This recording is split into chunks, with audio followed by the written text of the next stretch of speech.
नमस्कार दोस्तों, स्वागत है आपका इस नए वीडियो में। एक बार नागेंद्र नाम का एक लड़का बहुत ही परेशान रहता था। वो अपने जीवन में बद्धा आदमी बनना चाहता था।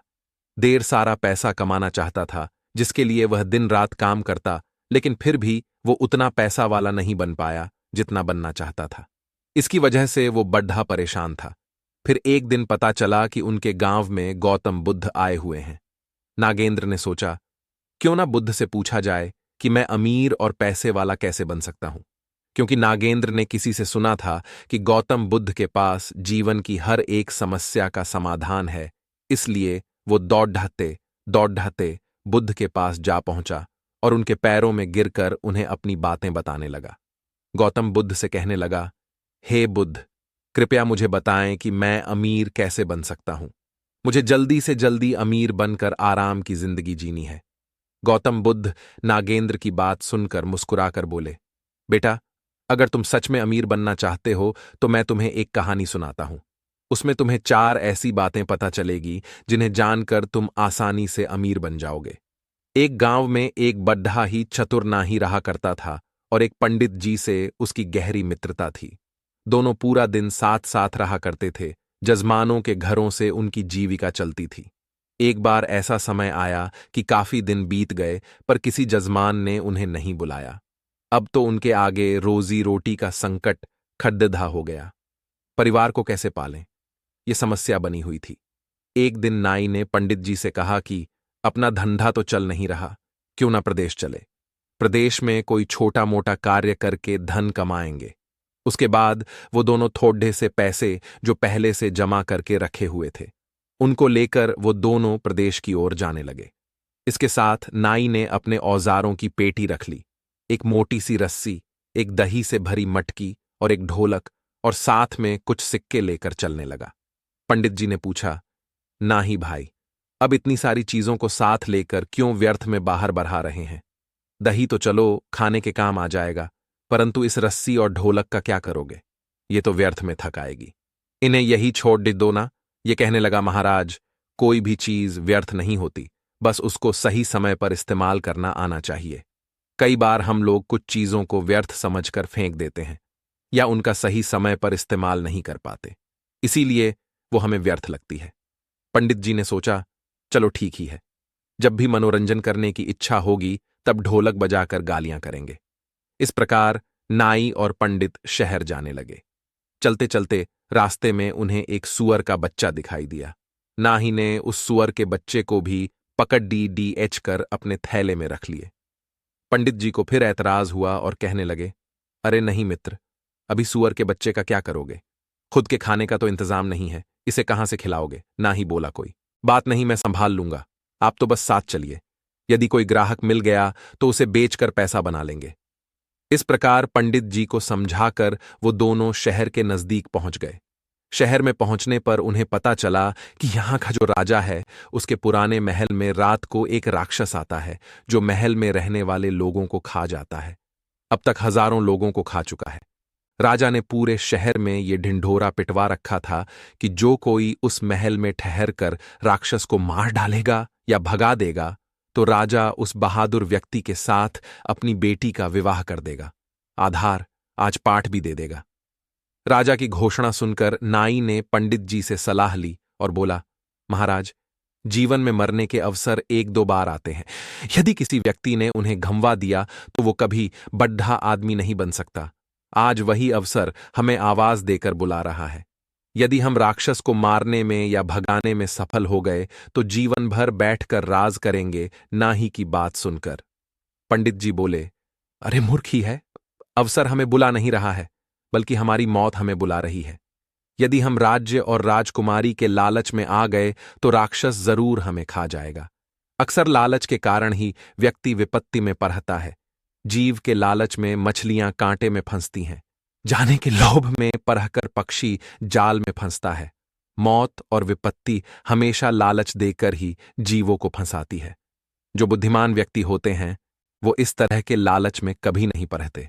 कहीं मेहनत मजदूरी करके खा लेंगे, कम से कम जीवन तो सुरक्षित रहेगा। ना ही कहने लगा, अरे महाराज, एक बात सुनो, नदी पार वही करते हैं जो उसमें तैरते हैं। डर कर किनारे पर रहने वाला व्यक्ति कभी नदी को पार नहीं कर सकता। साहस, शील व्यक्ति बड्ढे होने का सपना तो देख सकता है, पर बड्ढा नहीं बन सकता। बड्ढा बनने के लिए रिस्क तो उठाना ही पड़ेगा। नाई की बात सुनकर पंडित जी घबरा गए और सोचने लगे, आज ये हमें मरवा कर ही छोड़ देगा। पंडित जी एक बार फिर नाई से बोले, मित्र राजा के महल में जाना और राक्षस से लड़ना, ये हमारी बुद्धिमानी नहीं, मूर्खता है। क्यों? व्यर्थ ही मुसीबत मोल लेना चाहते हो? तुम्हें अपनी जान प्यारी नहीं है क्या?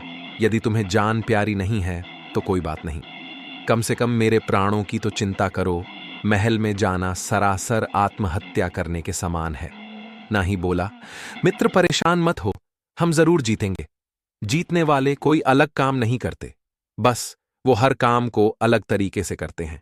गरीबी, लाचारी का जीवन जीने से अच्छा है कि मौत से भी लड़ डचकर हमें उन्नति करनी चाहिए। दरिद्रता का जीवन तो वैसे भी मृत्यु के समान है। हम पूरा जीवन मेहनत करें तो भी इतना नहीं कमा सकते कि राजा बन जाए। थोड़ी सी हिम्मत करके किस्मत आजमाने में क्या जाता है? मरना तो एक ना एक दिन है ही। हिम्मत और बुद्धिबल से काम लेने पर कठिन से कठिन सफलता भी पाई जा सकती है। नाई की बात सुनकर पंडित जी का भाई दूर नहीं हुआ, फिर भी नाई का साथ छोड़ना उचित नहीं समझा।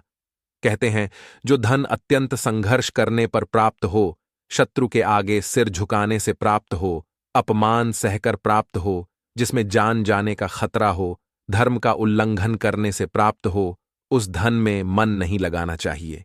अब पंडित जी ने डरते डरते नहीं के साथ चलने को हां कर दिया, पर हिम्मत साथ नहीं दे रही थी। नाई और पंडित राजा के दरबार में पहुंचे और कहा, महाराज, हम आपके महल से राक्षस को भगाएंगे।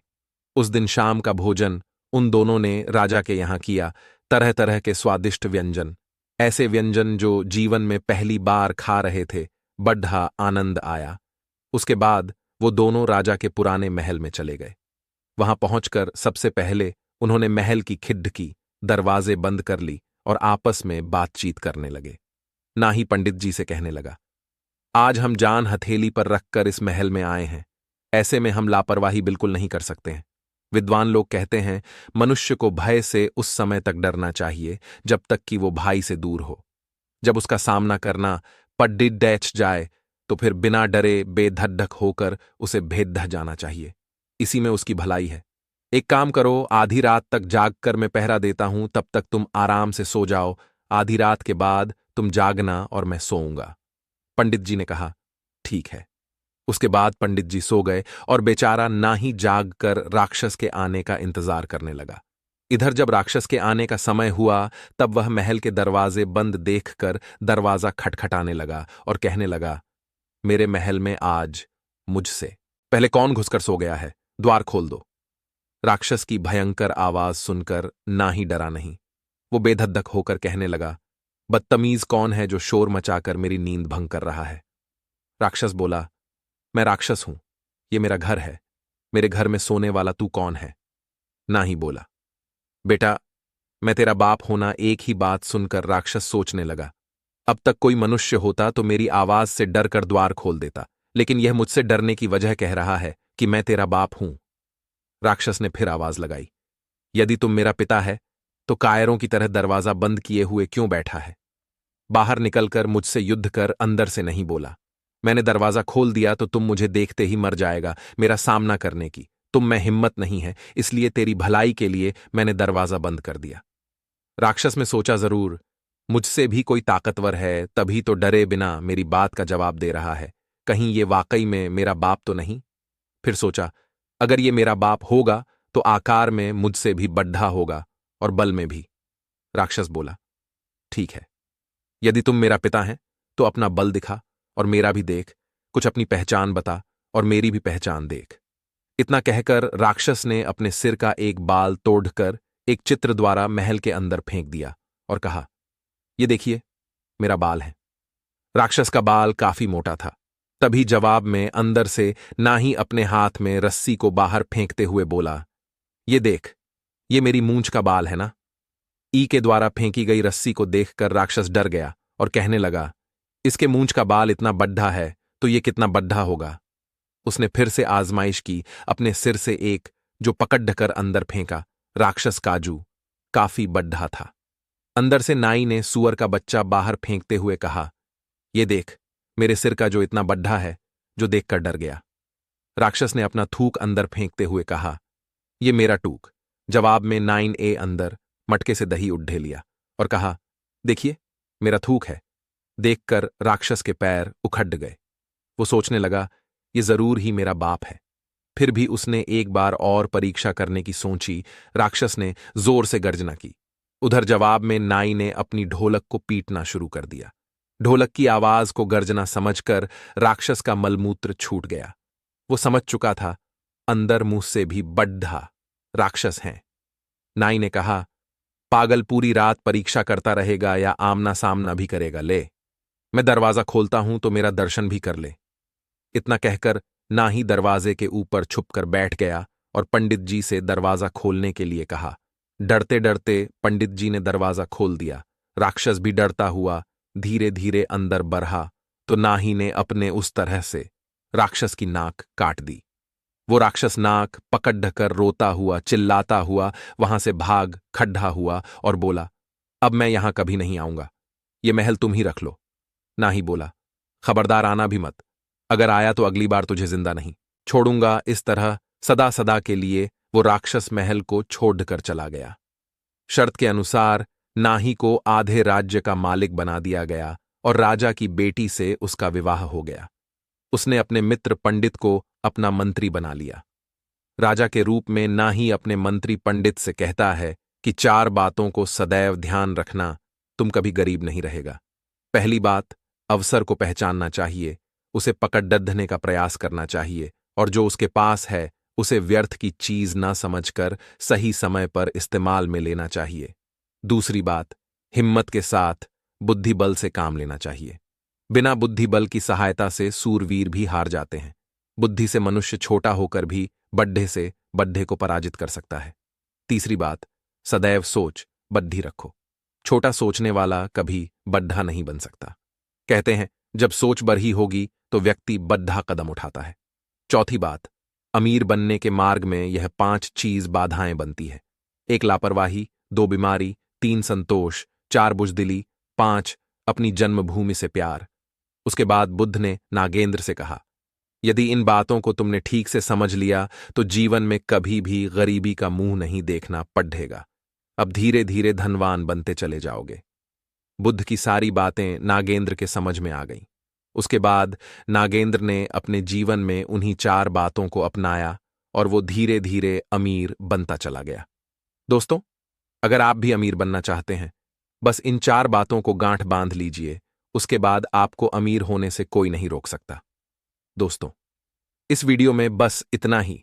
अगर आपको वीडियो अच्छी लगी हो तो आप हमारी मेहनत के लिए वीडियो को लाइक और चैनल को सब्सक्राइब कर सकते हैं।